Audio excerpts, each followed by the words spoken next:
Hopefully you all can see me okay. Just want to make sure my video is okay. Thanks again for joining. My name's Angie Sosa. I use the she series pronouns. I'm the Associate Director for Off-Campus Engagement here at Tufts University in Residential Life and Learning. And I want to start off by saying welcome and congratulations. We're very excited to have you here as part of the Tufts University family. I know many of you will not have access to the chat, but I'm interested in kind of hearing a little bit about where you all might be coming from. So if you want to put it in the Q&A, you're more than welcome to. Just want to see where folks are coming from so we have an idea of who we're talking to today. Looks like we've got someone from Lebanon, so welcome. We are in the process of, trying to figure everything out as it goes with our students who are coming from afar. And that can be really challenging in terms of trying to find housing. So I'm here to help as best as possible with kind of pointing you in the right direction, helping you with navigating that process. All right, we've got some folks from France, Taiwan. That's awesome to see. Thank you so much for joining. Really happy to see all of you all today. Ghana in the house. I hear that you're playing today, so congratulations on World Cup stuff. I know everybody is really excited about that, so we're really excited to have you here. In any case, we're going to get started. As I mentioned, if you have questions, please feel free to put them in the chat. I may not, or not the chat, excuse me, the Q&A. I may not be able to answer them right away, but I'll try my best to do that as I get there, and we're going to get started. So, number one, I am with off-campus engagement. What is off-campus engagement? Well, it's making sure that you're engaged with being here at Tufts University while you're living off campus. Majority of our graduate students do live off campus. I would say over 98% of our graduate students live off campus, excuse me. Off campus is a relative term. I want to make sure that that is clear. So when I say off campus, I mean you're not necessarily living in a Tufts University owned and managed residence hall. Off campus can mean that you are living in an affiliated space. So for instance, if you have been in contact with our colleagues over at Walnut Hill Properties, which is a subsidiary here at Tufts, and you're seeking housing through their resources, that is an affiliated off-campus housing space. When we say on campus, that does include the one building that is owned by the Fletcher School. That's 123 Packard Avenue. I'm not 100% sure on the status of that building. It might be filled. I do know it is a small number of spaces that are available there. So if you are someone with the Fletcher School and you're interested in that, you're welcome to contact us at studentservices@tufts.edu. We'll have more information towards the end of this slide about that. But this is going to specifically focus on living off campus, understanding some of the things that come along with it, understanding budget, general considerations, how to find roommates. If you're an international student, which it looks like a lot of folks who are here today are, some things that you might encounter, things to kind of navigate what that looks like. And then we're going to go over some general stuff that people are typically asking. So this is to be a very broad webinar to go over a lot of topics very quickly. So I understand there's going to be questions. And as I mentioned, again, I will try my best to get to those questions in the Q&A. If I'm unable to, you can always reach out to us and my information will be available at the end of this webinar.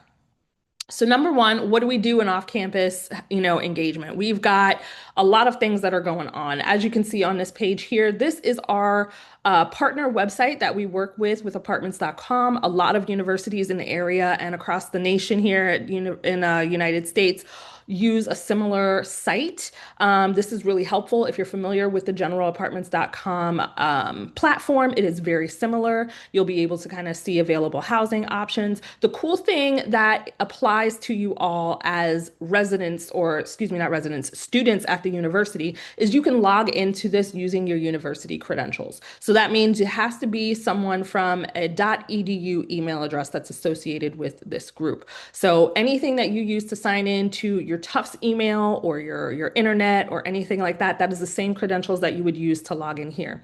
Here, you can search different housing availabilities, whether that's for a full year, for just a semester, for a shorter period of time. You can also find roommates. You'll see at the top of this screen here, I'm not sure if you can see my cursor, but right here at the top next to our Tufts Student Life and elephant, excuse me, you'll see housing, roommates, resources, and add a listing. Roommates is going to be really helpful for a lot of you as incoming graduate students. Many of you may not be in the area, so trying to connect with someone early is going to be a big help.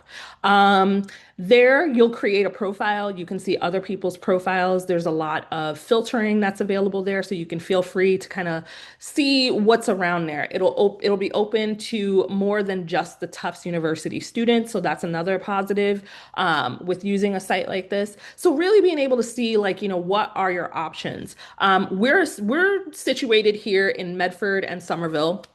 The line between the two cities actually runs through our campus. So we're right in the middle of the two spaces. And that is actually predominantly where a lot of our students live. So when you first open up this site and you click on housing, it's probably going to pop right to show you the Tufts University main campus here on Medford, and it'll show you available spaces around here. I do want you to be able to click around, just get a feel for different things that are there. A lot of times, folks in our area are looking to rent spaces up to a year or more in advance. That doesn't mean that spaces are unavailable. There are lots of spaces that are still available. So I do want you to kind of keep that in mind, but you might have to click around a bit just to kind of find some stuff. We want to make sure that all of our students are getting as much information as possible. And that includes our undergraduate students, which is not included in this particular group. I'm going to be focusing on graduate stuff, but a lot of our undergraduate students also live off campus. So that is why you might see some stuff that is showing for a year in advance. So some of the stuff that we're going to help you with, we can help you with navigating various amounts of challenges. That could include, roommate mediation, conflict resolution. Say, for instance, you're brand new to the area, you're brand new to living in this space. You haven't met the people that you're looking to live with before, but you've kind of done some preliminary conversations to kind of see if you're going to be a good fit as potential roommates. That doesn't always work out, and we have to be able to acknowledge that. We want for it to work out, but we have to know that not everyone is going to be comfortable in the same living environment or the same type of space. And what we want to ensure is that the conversations that you're having with folks right off the bat, you can try to weed out some of the things that are going to be challenging for you.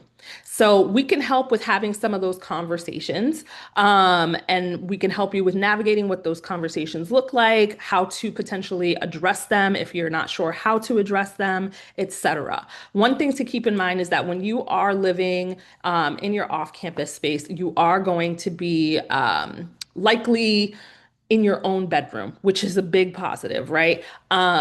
So there is going to be some level of separation, but still having to share community spaces can be a challenge. So we want to make sure that you're having those right conversations. Along with that, we're here to kind of help you with reviewing and navigating certain like landlord or property management issues. I do have an asterisk next to this because I want to ensure that I'm clear on what that means. We are not able to review your lease. Your lease is the contract that you're signing to agree to move into a place. It's a legal document, and so that's not something that we're able to review. However, we can help you with looking for certain resources to kind of see what are things that you should potentially look into, or areas that you can, ensure are listed in your lease, because those are things that we want to ensure that you're keeping aware of. Not everybody is coming into the process knowing how this process works. So we're here to kind of help navigate that as best as possible. We can also assist you with searching for housing or subletting opportunities. We're not going to be able to do it completely for you, but we can help point you in the direction of good spaces. So as I've mentioned, I've already showed you our Tufts offcampus.tufts.edu website, which is that apartments.com site. And along with that, we'll also have some other resources. I know that there's probably some people on this call who have also completed our housing connection form, which is just a survey form that is manually run through me and my team here at the university. What that will do is help us with kind of pairing you with potential roommates. So essentially, it could be people who are looking for roommates for the full year. It could be someone who's coming in looking for a roommate for just one semester. They've got something set up for the spring, but they need something for the fall. So we're there to kind of really help out. A lot of our students who are going abroad also use this system. So it's really helpful with kind of getting you in contact with other people in similar situations. And then in addition to that, the other thing that we do is really maintaining involvement on campus and while living on campus. That's also, getting information about what's going on in the communities that you live in and really being a part of the community. So we're really here to kind of help you navigate navigate a whole gamut of things. And we really want to make sure that we're doing the best that we can. So with that, we've got new ways of being in contact with us. You can always come to programs. You can reach out to us via email. We just got our new Instagram page. So if you haven't joined that, I will put the link, or if somebody already has it, you can feel free to, well, maybe you can't, but I'll make that happen in a bit, just so that you all know what's going on, what type of events we're holding, helpful tips about following, living in the area, or things that could be coming up that could be necessary to know. For example, if you haven't been in the Massachusetts or the New England area before, we have pretty cold winters and it can be really snowy and icy. So questions might arise from someone about who's responsible for shoveling the snow? Or what do I do if, my landlord hasn't fixed a maintenance issue? How do I manage this? So those are really going to be helpful things that we can post there. I'm actually going to put that in the chat now. If anybody wants to follow us, we just got it started. So feel free to come and hang out with us. So some important things that we just want to say right off the bat, really important search tips. Do not send many ahead of time. When I say that, what that means is if you haven't been able to see the space, or someone in your group hasn't been able to see the space, or you're not working with a trusted real estate agent who has been able to show you the space, that is something that we want to be cautious of. It doesn't mean that it's a negative situation, but the possibility of it being a negative situation is still there. What that means is there is the possibility for scams. And we want to ensure that folks are able to, differentiate between useful or likely available spaces versus something that may really not be in your best interest. And that could be keeping in mind that prices are fairly high. I do have some information at a little later point in this webinar about what you should anticipate in terms of pricing.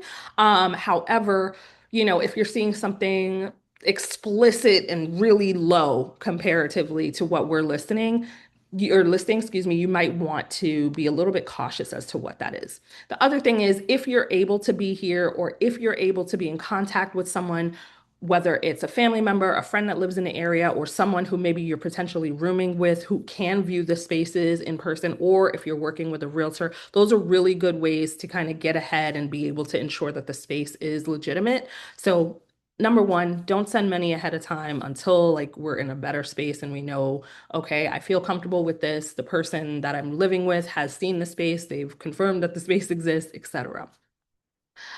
We know that's not always possible. So you might be in a situation where the group is a group that no one is here. So how do you navigate that? You've heard me mention a couple of times working with a potential real estate agent. This is an added fee that can be, a challenge in terms of costs. However, it can be beneficial because you have somebody who is there to kind of help you with navigating that search process in person. They're also going to have a lot of information in terms of available spaces that might not even be available on our website. So that is the other positive with potentially working with a real estate agent. For reference, working with a real estate agent, if you have created that relationship with that real estate agent for them to find you something, you will be responsible for paying them what's called a broker's fee or a finder's fee. Essentially, what that is, paying them for their work, all the time that they've kind of put into it. You might work with a landlord who is working with a real estate agent. I'll go over this a little bit later. But if you're working with a landlord who has a real estate agent who's managing it, they're going to be responsible. I'll talk a little bit more when we get into the money side of things, because that has changed a little bit in terms of the broker fees. But we want to ensure that you have details on how to navigate that next. Another thing that I want to say is to be clear with your potential roommates about what your expectations are. That could mean really find it important to live close to campus. So if we're too far from campus and I can't walk to campus, that's going to be a challenge for me. If finances are a concern, if you have to stay within a certain budget, those are also things that you want to bring up to your potential roommates. You want to make sure that you all are on the same page, or at least can compromise about certain things, because those can be big challenges later on. Say, for instance, as I mentioned, it's We're in New England, it gets very cold, it gets very snowy, the weather is not always reliable. We do have access to public transportation. You might have access to a vehicle, or maybe you want to use an Uber or a Lyft or something of that sort. However, if you live a lot further away from school, the transportation to and from the campus can be a bit of a challenge. So we want to make sure that you feel comfortable with whatever has come about. The other thing is to be prepared for unfurnished spaces. A lot of spaces overseas tend to come already furnished. That's usually packaged into the price. A lot of spaces, actually most spaces out here, do not come furnished. So that is an added cost that you're going to need to consider. With that said, we do have some ways that we can help you with navigating how to find lower cost furniture. People who may have lived in the apartment or anything beforehand may be willing to sell furniture, etc. So there are going to be ways that you can navigate what that process looks like, and we'll help our best to kind of get you started there. So some of the stuff to really consider with living off campus that might be a little bit different from when you lived on campus, if you lived on campus, is, you are signing what is called a rental lease. It's 12-month lease for a full year. When you may have lived on campus as a student, you may have lived there for only 9 or 10 months out of the year during the academic year, right? That means that those summer months typically are over here, it is June, July, August, are not times where most of our students are in school. So those months you wouldn't be living on campus unless you were doing something else, right? So that is really important to know. That means that there's additional fees associated. When you live on campus, you're only paying for that 9 or 10 months that you live on campus. When you live off campus, signing a 12-month lease, you're agreeing to pay for that full year long. So that's something to keep in mind. The difference between living on campus and off campus is that when you're on campus, you're signing what's called a license agreement. It's very similar to a lease, but it's not a lease. It allows you license to utilize the space within certain parameters. A lease is going to give you a little bit more freedom, not a lot more freedom, but it'll give you a little bit more freedom. In any case, you should be sure to make sure that you read that document in its entirety. Hopefully you understand that information. And if not, you can always ask questions from a real estate broker or the potential landlord, or if you have access to someone who has a more legal eye and can help, decipher some of the information in that document, you can ask them as well. Finances are a little bit different because usually when you're living on campus, all of that stuff is paid up front, kind of in a lump sum. You're not in a situation where you have to pay the cost of the room plus the cost of the utilities in separate payments. Living off campus, chances are they're going to be separated. You're probably going to be paying those monthly rent payments, the cost to live in the space, to either your landlord or your property manager, and utilities such as electricity or gas, internet, things of that sort will be in the student's name, in one of the students' name likely, and it will be a responsibility of yours to pay that at that particular due date. Personal items, when you're living on campus, we provide you with furniture. So that's not something that you need to deal with. We've already mentioned that. So those are things that you're going to need to bring in. But the other thing is it's really important is that you're going to be responsible for potential losses or damages that come. So we highly recommend using renter's insurance. Renter's insurance is very low cost. It can be anywhere from $10 to maybe $20, $25 a month, or you can pay it up front for the full year. And a lot of times you'll get a discounted rate on that. That's really helpful as well. So we definitely recommend utilizing those things because we want to ensure that your items are safe in the event of an emergency. So what is typical? When we're talking about the rent costs, we're looking at somewhere between $1,000, $1,400. I'd actually even give this a little bit of a different cost, maybe as low as $800 per month per person. That's just the cost of the room. That's the cost of you using the room and maybe having access to the bathroom, kitchen, living room, etc. That doesn't include utilities. I would tell students, if you're going to factor in what the added cost for utilities in, maybe add an additional $150, maybe $200 a month per person, because those things can fluctuate. In the wintertime when it's colder, your gas or your electric bill, depending on what is being used to heat the apartment, might be a little bit higher than it is during the summer months. So those are things. Internet tends to be a very similar flat rate, but that's something that is also to be added in. I will say that, we will be sharing information about what local companies are. It's always recommended that those are questions that you ask when you're viewing a space, just so you kind of have an idea of what you can do to kind of get it set up and started. Food, transportation, and personal items are all going to be variable. They're all dependent on you in your particular situation. If you have a car and you plan on bringing your car, you're likely going to have to deal with a gas bill, or electric bill if you have an electric car. Also thinking about insurance, also thinking about parking. That's another thing that we want to mention. You can get a permit on campus, but there is no overnight parking. So that is something that is also really important because if you're living within the city, you want to ensure that you either have access to a driveway, a garage, or a city permit. And in order to get a city permit, your car does need to be registered and insured in the state of Massachusetts. So we'll have more information on those types of things at later dates. They'll be posted on our Instagram, etc. But we want to make sure that you have that information ahead of time. If you can avoid bringing a vehicle and save some money on what that looks like, that's about a big positive. As I mentioned, the campus is very accessible to public transportation, so that is a positive. But we want to make sure that you know in advance before you've already planned that. As you see here, right in the middle of the screen, I've got an important consideration. Upfront cost can be up to 4 times the amount of rent. So I'll explain what that means. For example, using the rent cost that I have listed there, $1,000 per month. Say, for instance, you have rented an apartment, you and 3 other people, your monthly rent for the apartment is $4,000. Split between four, that's $1,000 per person. When you're moving into an apartment, you might have certain upfront fees that you need to consider.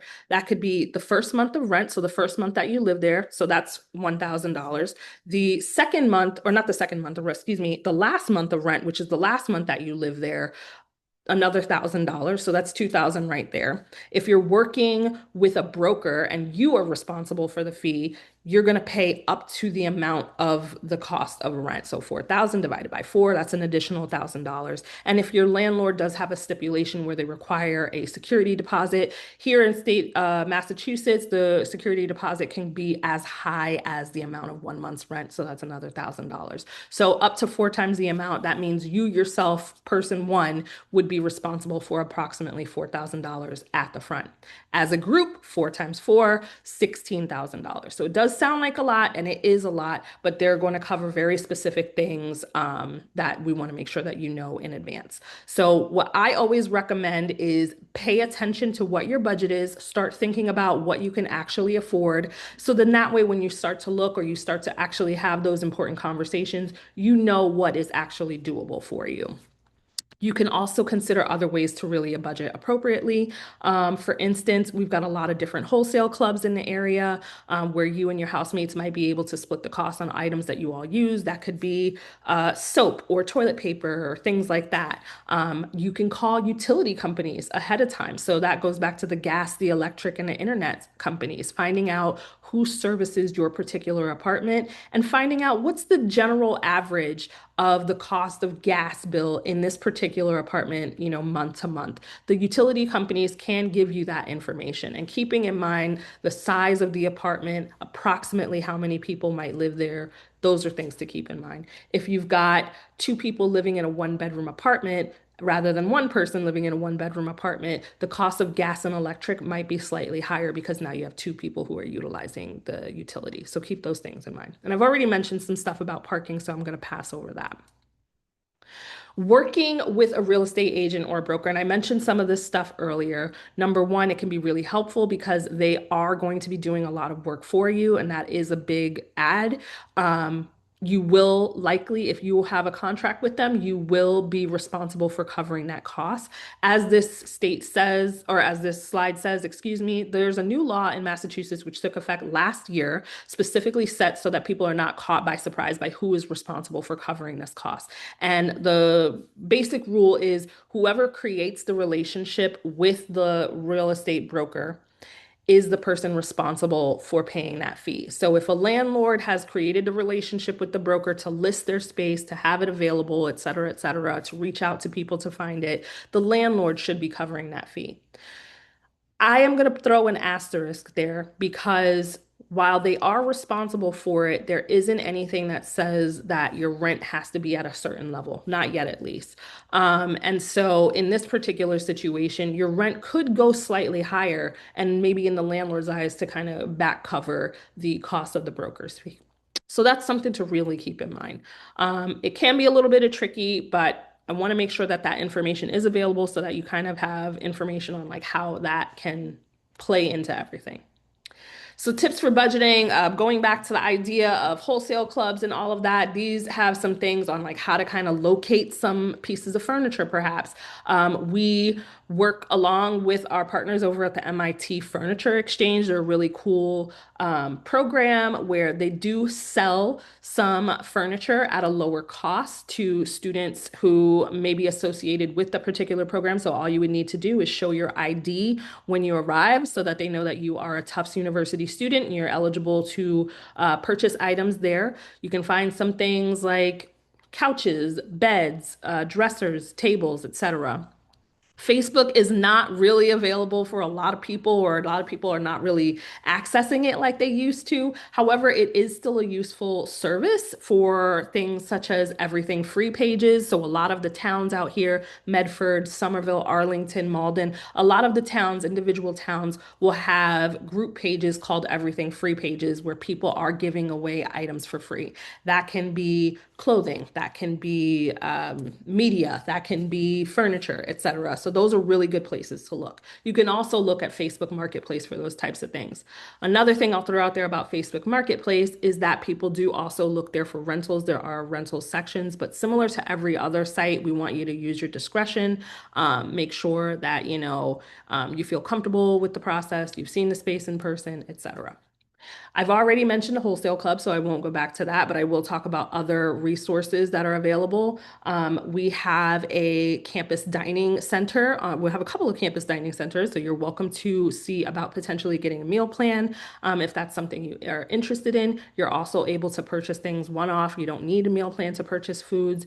There are other local resources such as pantries or free fridges, as well as the Tufts free food e-list. You can add yourself that on that as you wish. Certain things, say for instance, there is an event happening on campus and they've got leftover food, they might send out an alert to everybody to let folks know, hey, we've got leftover food. So if you're interested, come on by and grab some stuff. And that can be really helpful when you're in a pinch, or, maybe you're in between classes and you don't have enough time to get food somewhere else. That can be really helpful. The other thing is, if you're able to, I would recommend looking for either on-campus or local jobs in the community to save some money, to be able to bring some money in. Those are all things that are available. Tufts on-campus jobs are available on Handshake, so you can visit the Career Center to be able to check that information out. Not everything is going to be available to everyone, but specifically if you are an international student, I highly recommend looking into potentially getting an on-campus job. And if you've got more questions about that, you can also reach out to the International Center and they can kind of help navigate that with you with any particular visa requirements. So just giving a little bit of a breakdown, a little bit more information about what we were talking about in terms of the prices. We're looking at what the average rent costs month to month, and just between, this 1,000 and 1,400 notation that I have there, what I'm hearing from people on average is around $1,100 or $1,200 per month for the rent itself. Utilities, we're looking at the $150 to $200 per month. Food and meal plan per month, like I said, that can be variable. So depending on your particular need, or depending, excuse me, on the cost of groceries, right? That's another thing to factor in. You should estimate at least 200, maybe a little bit more, depending on your particular need. Transportation can be an added cost. You can get T passes through the university at a discounted rate. You can also just purchase a T pass, a monthly T pass for unlimited. That's to use the buses or the train system, is about $100 per month. So those are things to consider. And then your personal items are going to be, at your disclosure. So generally, the overall yearly total is anywhere from about $13,000 to $22,000. So that's something that I would kind of keep in mind. Do the math ahead of time, really figure out what your particular needs are. So if you're ready to begin your search, these are some of the things that we recommend. going to Facebook, going to the apartments.com main page, going to our apartments.com page. You can also still look at Craigslist or Zillow, hear from word of mouth from other people.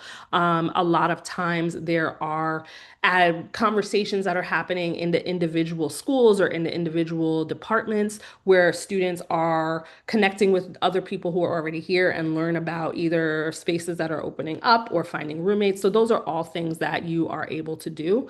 One of the things I will mention that's really important is that the only site that we navigate or that we manage is that offcampus.tufts.edu website.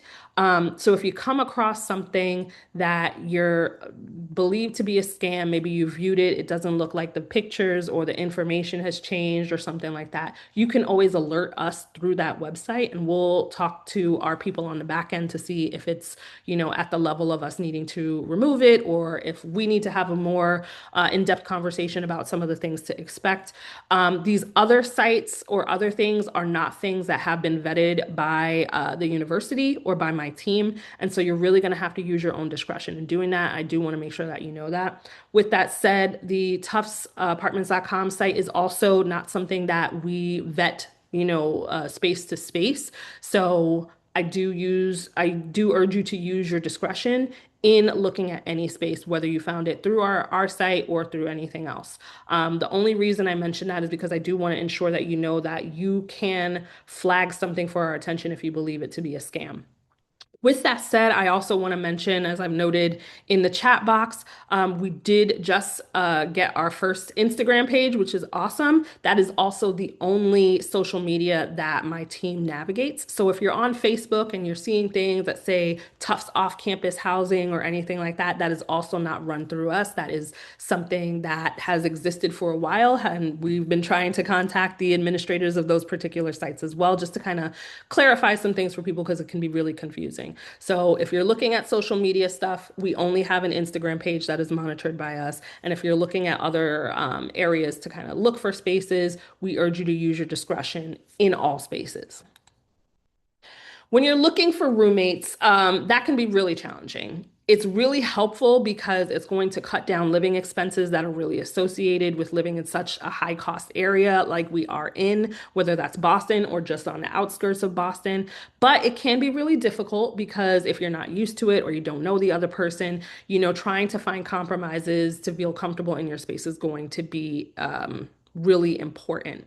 As I also mentioned, when you're signing a lease off campus, you're signing it for 12 months. So getting out of your lease before that 12 months is up is not the easiest thing to do. Now, there are some people who have been able to look into subletting their space in order to move from that space. But something to keep in mind is that you're still going to be financially responsible if the person that you have subletted your space to doesn't pay the rent. And that's because your name is listed on that lease. You're the person who made the agreement with the landlord.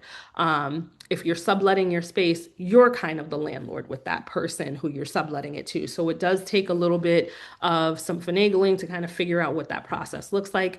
If you're in a situation where absolutely cannot stay there any longer, you're always welcome to talk to us and we can kind of help navigate that with you to kind of figure out what are the best ways to kind of approach this, whether it's through conversations with the landlord or other methods to kind of help you get through that. So those are all things that we want to make sure that you have in your back pocket. Things to consider when you're looking for a roommate. What are your living practices? Are you both very clean? Is somebody messy? Is that going to be something that spills over into the more communal spaces and create an issue?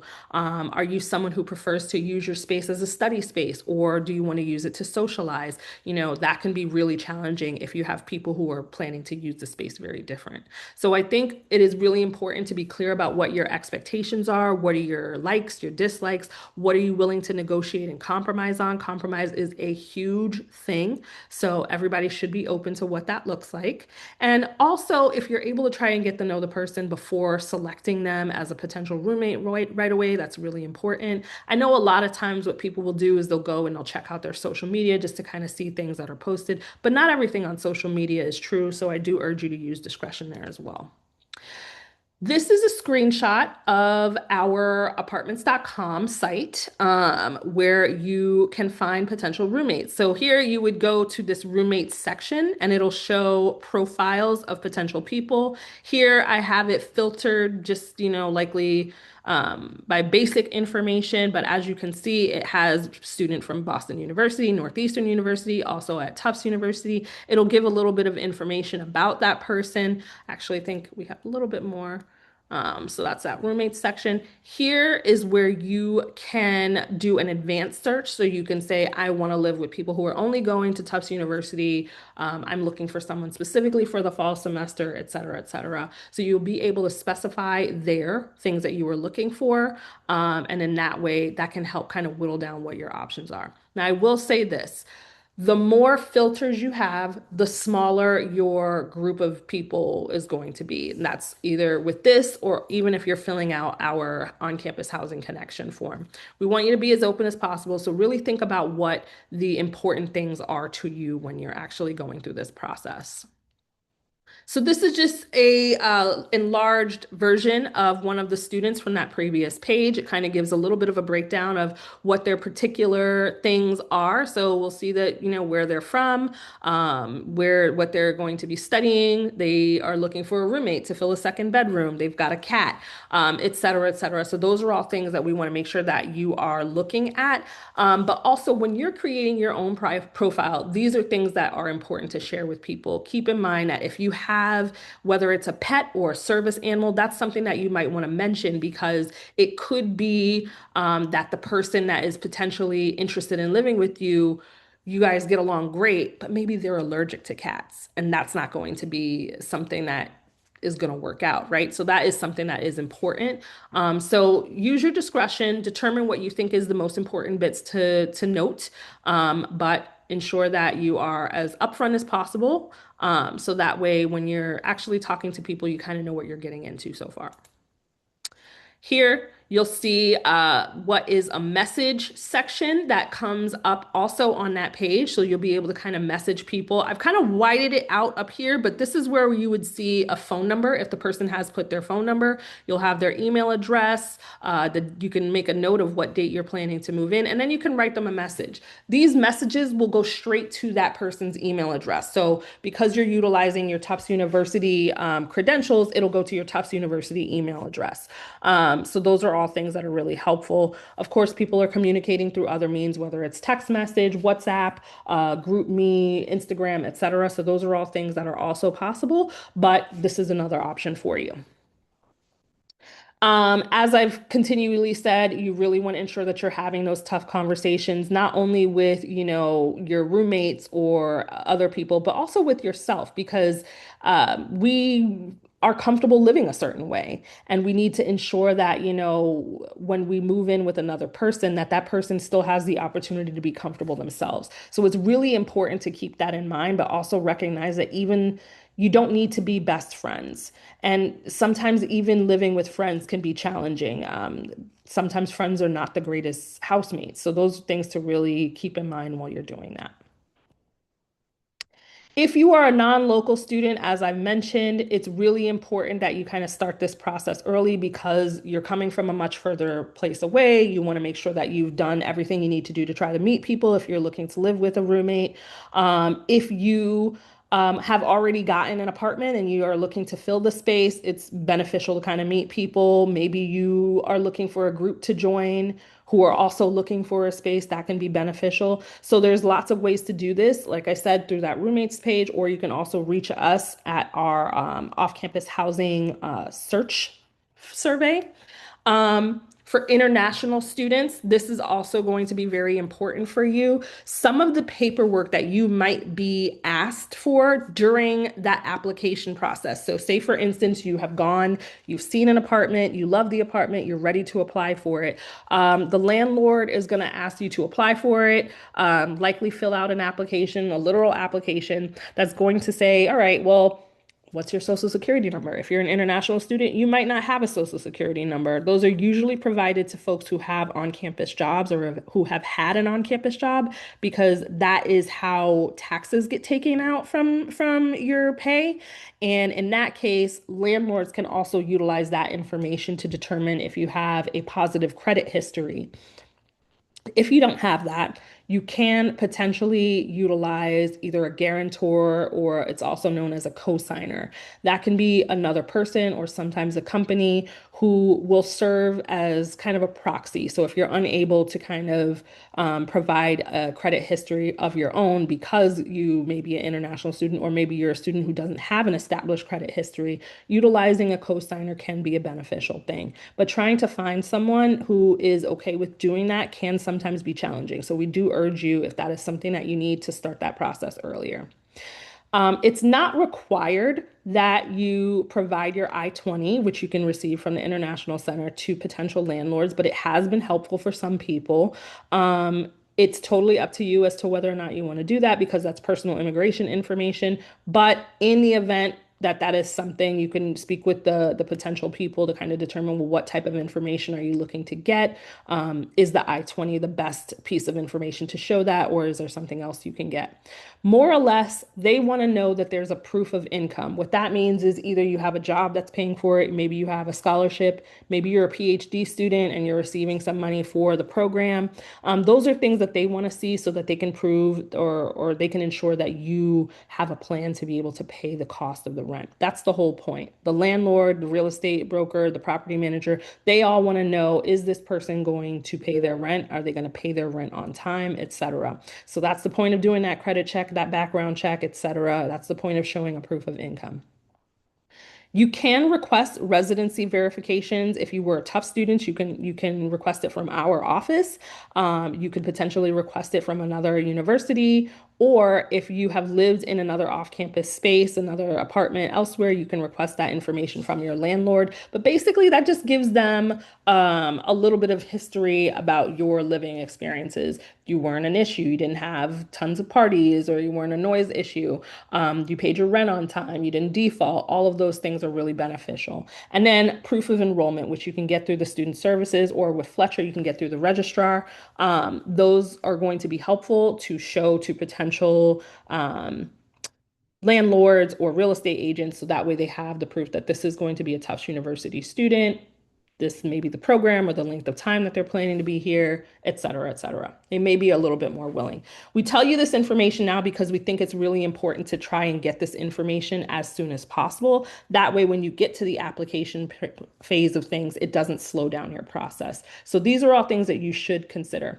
As I mentioned, we are recording this session. We've got about 15 or so minutes, but I'm going to go as long as we need to go to make sure we get through all the slides. So if anybody needs to leave, you're more than welcome to do that. I will try my best towards the end to answer any questions, but I do want to make sure that we are being cognizant of the time. So during your search, you want to make sure that you've done your best to do your due diligence, asking lots of questions during the process. We are going to give you a little bit of information to kind of figure out when you're actually in that space, what types of questions you want to ask, things that you should be looking for. So feel free to screenshot these next few slides, or, if you need to come back and take notes, that's also something. So potential questions that you would ask a landlord, a property manager, or a leasing agent right off the bat: what's the cost to rent the unit? What is included in that cost? When I say included in that cost, that could be utilities. So for instance, as you saw me mention a lot earlier, gas, electric, internet, all of that stuff. There are some apartments that have that included. Most apartments out here are going to include the cost of water. If you are told that there is a water bill, it's possible that the apartment has its own metering system. So what that means is, after a certain year, when houses and whatnot were being built, a meter was put on individual units to determine how much of a particular utility was being used. And if they can determine that, then the tenant should be responsible for paying it. So As I've mentioned with your electric and your gas bill, if you're using more of it in the wintertime because it's colder, so you need your heat increased, the cost for your heat bill can go up. The same can happen with your water, but it's a little bit because things haven't necessarily been split evenly. A lot of times, the entire building, which could be multiple apartments, is all on the same water bill, which is why the landlord would be responsible for that. So, those are questions that you want to ask because you want to know what to expect when you're thinking about the cost.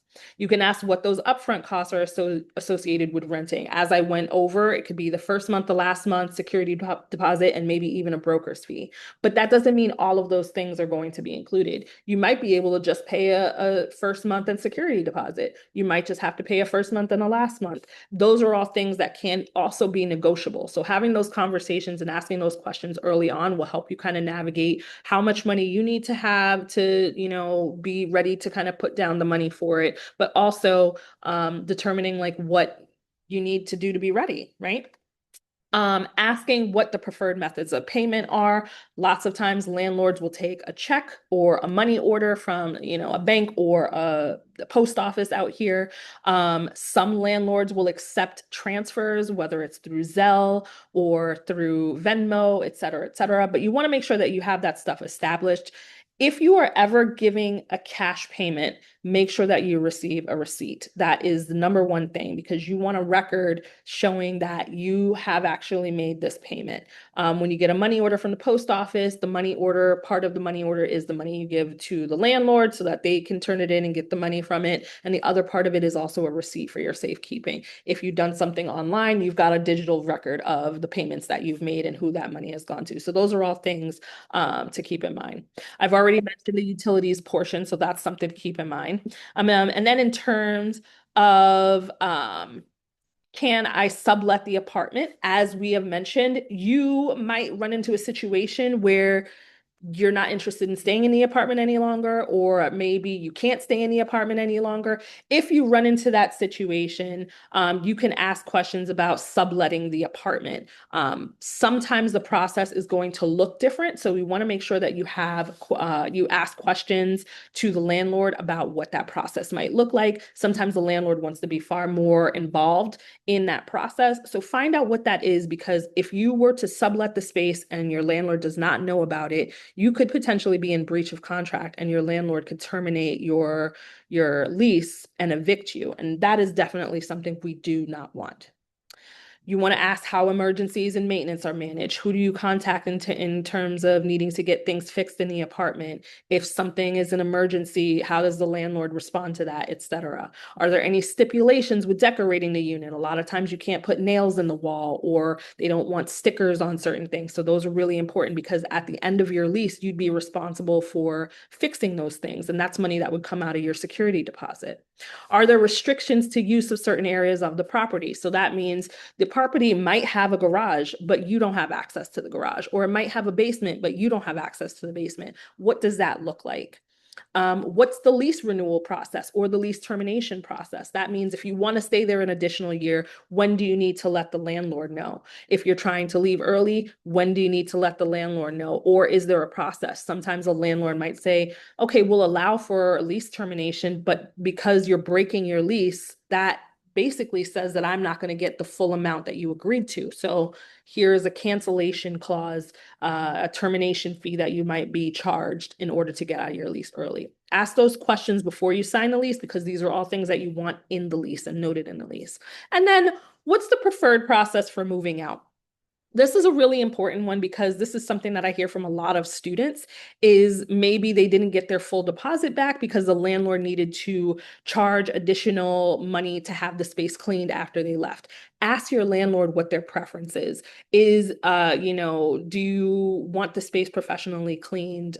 Do you want to do a walkout of the space, et cetera, et cetera? These questions are also going to lead to more questions. This is not an exhaustive list. So we do want to make sure that you feel like you're having a good conversation with the landlord or the leasing agent to really ensure that you got your questions answered. And again, you want to ensure that you get most of these questions, if not all of these questions, answered before you sign your lease. So, what are things to look for when you're viewing your apartment before you even decided to sign or apply? Things that you want to make sure are good. You want to review the general condition of the apartment. You want to make sure that you can comfortably live in the space. Is the space big enough? Is there enough living space for the number of people who are going to be living there? Observe the walls, the ceilings. Do you see any discoloration in the ceiling? That could be a water damage issue. Do you see any maintenance issues that haven't been resolved? It could be something as small as I'm gonna, try opening the closet door because maybe it sticks or maybe it doesn't open all the way or something like that. Turn on the faucet, flush the toilet, all of things like that. A lot of times we're not necessarily thinking of, but are going to be things that later on down the line you're going to encounter. So we want to ensure that you have looked into that. We also want you to pay attention to egress spaces. So that means exit spaces in case of safety and security situations. Do the locks work on the door? Do the handles work on the door? Are doorways and windows clear in case of emergency? You have a way to get out. And then also a big one, signs of pests. Are you noticing any bugs or rodents or anything like that? And then what the landlord does to either resolve that or is planning to do to resolve that before you move in. Take note of the neighborhood. So this is not necessarily in the apartment itself, but outside of the neighborhood. Are you nearby grocery stores or restaurants? Is it good walking distance for you? Is there laundry in the apartment or in the building, or do you need to access a laundromat? Where's that located? Is that going to be difficult? If you are choosing to bring a vehicle, how are you going to handle your parking? Can you park your car at the house? Is there a driveway or a garage? Something you might want to ask the landlord is there an additional fee that's associated with that? Because sometimes there is. Those are things to really consider. Who's responsible for shoveling the snow or cutting the grass? A lot of times the landlord's responsible for that, but sometimes you are responsible for that. So you want to make sure that you have those things kind of figured out. That way you're ready to go. You know what is expected of you when you live there. Specifically on the exterior of spaces, if stuff is not handled, I'll talk about specifically shoveling snow or cutting the grass, or if you're putting out your trash and you haven't put it out correctly. If it's not handled, the way the town or the city requires, you could potentially be faced with a fine. So that might go to your landlord. Your landlord might pass it down to you because you're the person that's living there. So you want to make sure that you're taking as best, care of the space as possible. And in order to do that, you need to know who is actually responsible for doing that. Is that something you should do, or is that something your landlord should do? So I've already kind of covered many of these things, the money questions, what you need to be expected to pay for first and last month of rent, potentially a security deposit, potentially a broker's fee, moving costs if you're coming from further away. What are you going to be bringing with you? Do you have to ship anything? Furniture expenses. So if you're going to be needing to purchase furniture, what that's going to cost, what type of furniture you're going to look for. Are you planning to look for lower cost furniture, etc.? Make sure that you have all of that planned out. Make sure that you've read your lease thoroughly to ensure you understand the terms that you're agreeing to. And, if you've got any questions along the way, you can always reach out to us and we'll try our best to help you. We're not able, as I've mentioned earlier, we're not able to provide a lease review as your lease is a legal document between you and the landlord or the property manager. So it's really important that you are either asking them questions or asking appropriate folks questions about stuff that's labeled in the lease. You can also do a lot of Google searching and finding details that way. But ask lots of questions because you want to make sure that you have anything, pertinent in writing. We don't want you to run into a situation that is going to put you in a negative situation later on. I have this here. Feel free to screenshot it, but I'll leave it up for a couple of minutes. This is basically information, some general stuff that should be within your lease. It should list everybody who lives in the space, who's renting the space, who the landlord or the property manager is, who to contact for maintenance, et cetera, et cetera. So these are all things that should be in your lease, regardless of who wrote the lease. A lot of times out here, they are going to use a standardized lease. So that is something. You're also able to do a Google search on what a typical, greater Boston area standard lease looks like to kind of get an idea of what that looks like. but not every one of them are going to be exactly the same. Something that I have noted here is that many landlords will add an addendum, which is just kind of some other things to be aware of. Okay, we know there's a garage, but you can't use the garage. Okay, we know there's a basement, but you can't use the basement, et cetera, et cetera. Those are going to be added things in there. Now, with that said, it is also important to read that with a fine-tooth comb also, because your landlord, they may be something in that addendum that you might say, well, that doesn't make sense. Or maybe I've read somewhere, in Massachusetts that they actually don't allow that, or whatever the case is. That doesn't mean that the entire lease is null and void, but it can mean that that element is. And so again, before you sign anything, you do want to ask your landlord a little bit about things, etc., before agreeing to those certain things. And then I can't reiterate this enough. Please make sure that you've researched and looked into renter's insurance. Highly recommended. Things happen that we don't expect. You could be away. Maybe you turned off the heat because you weren't going to be there. But if you do that in the middle of the winter, there's a chance that your pipes could burst. Big story, happens all the time. That means the space can be flooded. That means lots of things can be ruined, and now you've lost a lot of things. So we do think it's really important to ensure that you have those things to fall back on. We're almost done, I promise here. Once you've received your keys and the approval to move into your apartment, there are some things to consider before you move your items in. We definitely recommend doing a full walkthrough of the apartment before things have been moved in, so any furniture or anything like that. If you are in a group and you're not going to be moving in, as early as the earliest person, that earliest person should do a walkthrough of the apartment, not just their room or not just the common areas. They should do the entire apartment, because we want to make sure that a lot of information is captured before you've completely moved in. That means if there was a hole in the wall when you moved in, when you move out, if that hole is still there, we don't want the landlord to charge you for it. So that's that type of stuff. You want to ensure that you have contacted your landlord to say, hey, we just did a walkthrough. These are all the problems that we saw. One, when can we get them fixed? Two, don't charge me for them because I didn't do them, etc. Make sure that everybody in the house has access to that information. So they should all have the lease. They should all have photos of issues. So then that way, towards the end of your lease, you're not running into that situation. You're going to take measurements as you need or not. You can figure it out when you get there. You can make sure everybody, as I said, has a copy of the lease, reread, make sure you have any follow-up questions, purchase renter's insurance. Those are all things that are going to be beneficial. And then while you're living off campus, the things that you can do to stay involved. One, be a part of the AS&E Graduate Student Council or participate in Fletcher School's student clubs. There's lots of events that each of these places and organizations do. There's lots of student organizations and clubs through Campus Life.